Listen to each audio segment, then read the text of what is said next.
el poder ilimitado de Norma Piña. Hoy, sí, la Suprema Corte de Justicia de la Nación elige 6 aspirantes, puras mujeres, a la magistratura que quedará pendiente este año. Son 2 las que van a quedar pendientes en el Tribunal Electoral del Poder Judicial de la Federación. El procedimiento es el siguiente.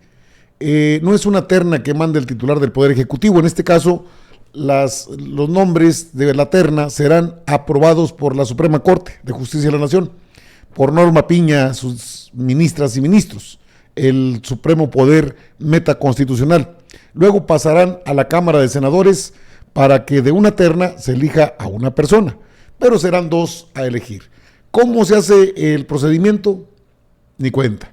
Ellos son un gueto, un grupo cerrado. El Poder Judicial de la Federación, encabezado por Norma Piña, la ministra presidenta de la Suprema Corte, pues obviamente van a elegir a sus perfiles, no van a elegir a los que estén en contra de ellos. Siempre está de por medio pues el beneficio, el mantener el control. Curiosamente, el Tribunal Electoral del Poder Judicial de la Federación no depende de la Suprema Corte.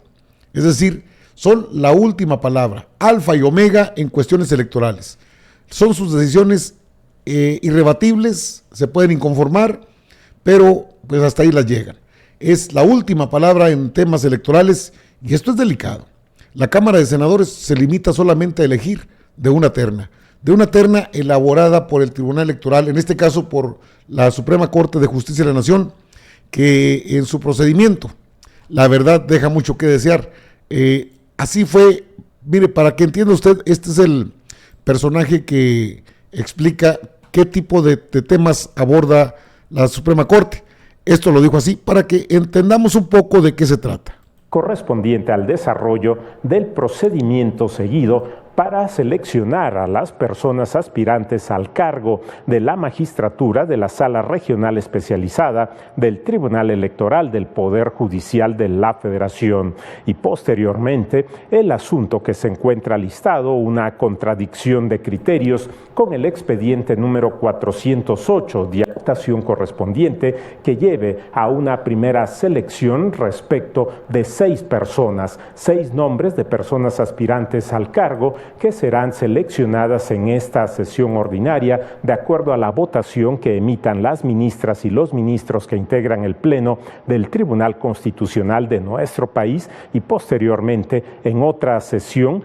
Estas personas comparecerán ante el Pleno de la Suprema Corte de Justicia de la Nación y finalmente la Suprema Corte de Justicia de la Nación integrará una terna que será remitida al Senado de la República para que en términos de lo que mandata la Constitución Política Federal se realice la selección de la persona que ocupará el cargo correspondiente. Son mujeres todas las que integran precisamente este listado, este procedimiento correspondiente para la selección de este cargo, el cual se desarrollará en su momento de fecha 11 de septiembre del año 2023 al 10 de septiembre del año 2032. Este es el primero de los asuntos que analizará el Pleno de la Suprema Corte de Justicia de la Nación.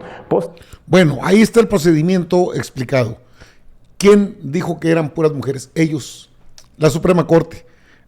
Como no tienen, desde luego, un tema relacionado con lo que es la transparencia en su caja de comentarios. Así operaron durante el día de hoy estos ministros. Número 1, Araceli Yalí Cruz Valle. Número 2, Angélica Manríquez Pérez.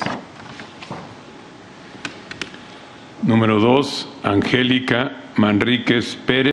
Términos de lo dispuesto en el numeral 3 del punto 4 del Acuerdo General 4 de 2023, convoco a las 6 candidatas mencionadas por el Secretario General de Acuerdos para que acudan a la sesión pública que tendrá lugar el próximo 10 de julio de 2023 en este recinto.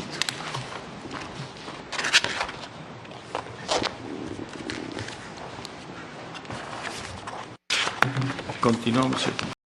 Señora vicepresidenta, me permito informarle que obtuvieron los votos necesarios 6 candidatas con los siguientes resultados.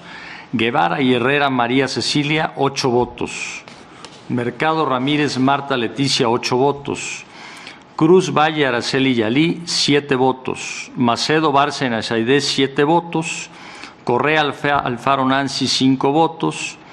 Y la número 6, Sánchez Rubio María Fernanda, con 5 votos también. Después la siguiente ya son con 4 votos, los 6 lugares están ya determinados. ¿Hay alguna objeción? En términos de lo dispuesto en el numeral 3 del punto 4 del Acuerdo General. Bajo este criterio se elige se va a elegir a una magistrada del Tribunal Electoral del Poder Judicial de la Federación. Creo que van a tratar de elegir a la menos mala. En este caso me refiero a la Cámara de Senadores cuando le llegue la terna, porque van a presentarse las 6. ¿Quién las eligió? ¿Cómo fue el procedimiento? ¿Cuándo la citaron? ¿Bajo qué criterios se elige a una magistrada del Tribunal Electoral del Poder Judicial de la Federación? Ese es el poder ilimitado de Norma Piña, de ministras y ministros. Algunas alcanzaron 5 votos, y esas no alcanzan mayoría. Sin embargo, de entre todas ellas será electa una terna. El 10 de julio comparecen, pero antes de septiembre, cuando arranque el periodo ordinario de sesiones de la Cámara de Senadores, deberá estar lista la terna para presentarla a los integrantes de la Cámara Alta, que en términos legales ellos son los encargados de elegir al menos malo o a la menos mala, considerando que aquí hay un grupo de interés que no se ha podido desarticular, y mientras no haya una reforma de fondo a la Suprema Corte, al máximo tribunal del país, pues esto va a seguir. Bajo este criterio se eligen 2 este año, 2 magistrados o magistradas del Tribunal Electoral del Poder Judicial de la Federación, y en el año 2024 se eligen otros 2. Esos son escalonados, duran 10 años en el cargo, no duran poco, duran bastante. También abordaron un tema relacionado con lo que es la ley de amparo en nuestro país. Es algo así como la caja de Pandora para los abogados y las abogadas respecto a la ley de amparo. Esto tampoco es muy conocido por la sociedad, pero bueno, esta es la forma en que se maneja el Tribunal Electoral. Esta es la forma en la que se maneja el llamado máximo Tribunal de Justicia de la Nación. Poco importa si violentan la ley, poco importa si dejan firme una sentencia absolutoria a Rosario Robles Berlanga. ¿Qué importa si le dan sus cuentas, le regresan sus cuentas a la esposa de Genaro García Luna, Linda Cristina Pereira? ¿Qué importa si dejan sin efecto el desafuero que se generó en contra de Cabeza de Vaca? ¿Qué importa si quieren sacar de la cárcel a otros personajes que han estado metidos en la política? Esto es lo que hace el máximo tribunal del país, con toda impunidad. ¿Qué podemos hacer? Consulto si se aprueba en votación económica. Queda aprobado por unanimidad de votos. ¿Hubo algún cambio en los resolutivos? Ninguno, señor presidente. Consulto si los aprobamos en votación económica. Quedan aprobados por unanimidad de votos y decidido en criterios. En el caso solamente se cumple con el primer requisito, en tanto que ambas salas de esta Suprema Corte realizaron un ejercicio interpretativo en torno a si los órganos jurisdiccionales de amparo tienen o no facultades para decretar una compensación económica en las sentencias que conceden la protección constitucional como medida de reparación a cargo de las autoridades responsables. Sin embargo, el segundo requisito no se cumple porque no hay un punto de toque y diferendo de criterios interpretativos entre las posturas contendientes. Lo anterior porque la primera sala analizó un caso en el que el acto reclamado era una ley que impedía el matrimonio igualitario, lo que le llevó a concluir que la desaplicación de las normas impugnadas en ellas pues, era posible restituir a las quejosas. Con la desaplicación de las normas era posible restituir a las normas. Esto es lo que hacen. Y ganan un dineral, tienen aparte bastantes privilegios, usted lo sabe, yo lo sé, lo sabemos todos, pero ¿bajo qué criterios eligieron a las 6 personas que van a incorporarse al Tribunal Electoral? ¿Bajo qué criterios se establecen? Ellos son los levantaderos más caros de este país, más privilegiados, y desde luego esto pasa de noche para la mayoría de nuestro pueblo mexicano. son cuestiones jurídicas, judiciales, es cierto, pero no son difíciles de entender, dado que hay intereses económicos, intereses políticos de por medio. Ha dejado de ser un poder judicial al servicio del pueblo para convertirse en un poder al servicio de los intereses de este país. La inefable Norma Piña tiene en sus manos no solamente el Consejo de la Judicatura Federal, también tiene en sus manos al Tribunal Electoral del Poder Judicial de la Federación, y ahí tendrán que estar muy atentos los diputados, los senadores de este país, porque se vienen elecciones en 2024. Sería lamentable que por una mala selección ni siquiera podemos culpar a los senadores.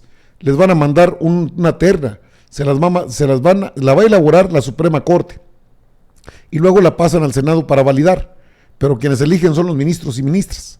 Qué interesante el tema, porque y si hay inconformidades, ¿quién las va a atender? Si los nombres que manejan no los conocemos y estarán en una sesión pública, pero ¿bajo qué criterios fueron electos? ¿Quién decide? Pues ellos. ¿Quién establece los nombres? Pues ellos. ¿Cómo es que lo hacen? Pues por amiguismo, por compadrazgo. ¿De qué otra manera se puede entender? No dudo que tengan una cédula profesional, pero eso no es suficiente para garantizar que sean electos por el pueblo de México.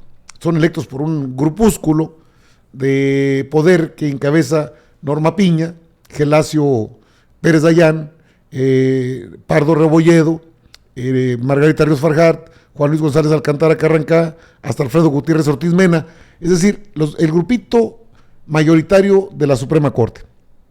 Ellos eligen la terna y el Senado pues define, pues yo creo que al menos malo. Eso sí le toca al Senado de la República, y creo que se puede atorar un buen rato, porque no hay muy buenos perfiles que digamos que sean independientes.